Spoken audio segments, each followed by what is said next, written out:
La soumission chimique au cœur d'un nouveau procès, celui de Joël Guerriau. L'ex-sénateur de Loire-Atlantique est soupçonné d'avoir drogué une autre élue de la République afin de la violer ou de l'agresser sexuellement. L'affaire est inédite en raison de ses protagonistes. D'un côté, Joël Guerriau, ancien maire de Saint-Sébastien-sur-Loire, une commune près de Nantes, dont il a été l'édile pendant 23 ans, également sénateur depuis 2011 de Loire-Atlantique, réélu en 2023 sous la bannière d'Horizon, le parti d'Édouard Philippe.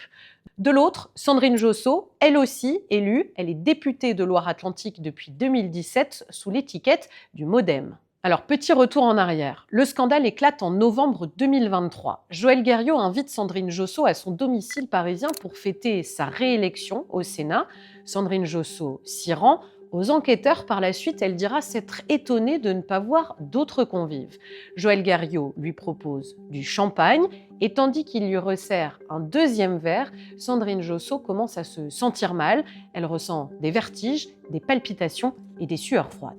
À 22h, elle quitte précipitamment l'appartement de Joël Guerriau après avoir caché ses symptômes et saute dans un taxi direction l'Assemblée nationale. Sur le trajet, elle contacte plusieurs députés. À son arrivée sur place, voyant que Sandrine Josso n'est pas dans son état normal, il décide d'appeler les secours.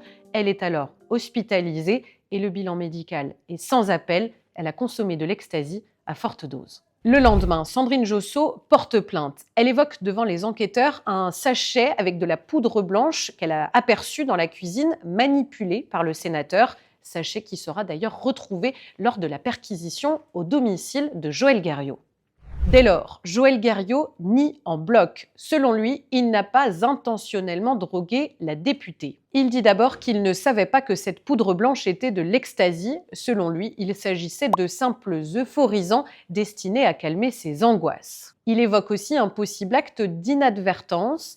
Il aurait versé cette poudre dans un verre la veille alors qu'il était très affecté par la mort de son chat et déprimé. Il aurait ensuite rangé le verre dans son placard sans le nettoyer. Pendant tout ce temps, Joël Guerriau conserve son siège au Sénat. Gérard Larcher lui demande de démissionner, ce qu'il refuse, mais le président du Sénat prendra plus d'1 an et demi avant d'annoncer vouloir saisir le comité de déontologie de la Chambre haute. Le 6 octobre 2025, Joël Guerriau démissionne finalement à 1 mois de ses 68 ans pour laisser la parole, je cite, à la ruralité. Rien à voir donc avec sa mise en examen dans cette affaire.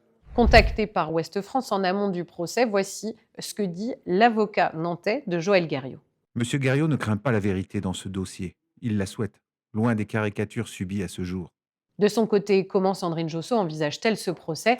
Elle s'est confiée à Ouest France. Vous savez, moi je suis une victime comme les autres. Vous savez, quand on a été trahi par quelqu'un, c'est quand même difficile. J'ai bien sûr eu une phase de colère contre lui, et puis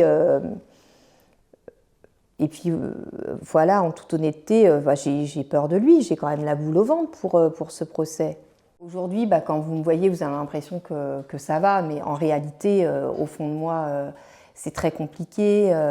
J'ai aussi malheureusement développé des psychotraumatismes, plein de symptômes, des angoisses. J'ai la boule au ventre, je dors mal. Et maintenant, il faut comprendre que quand on est victime de soumission chimique ou d'agression sexuelle, eh bien, il y a énormément de choses qui se passent dans notre corps. Moi, je me suis beaucoup contractée. J'ai développé une hernie discale, une sciatique. Pendant les vacances de Noël, j'ai dû me faire arracher 2 dents à cause du fait que voilà, je suis toujours très crispée. Donc c'est beaucoup de souffrance et puis aussi être accompagnée psychologiquement tous les 15 jours. Caroline Darian, la fille de Gisèle Pellicot, devrait être présente au procès.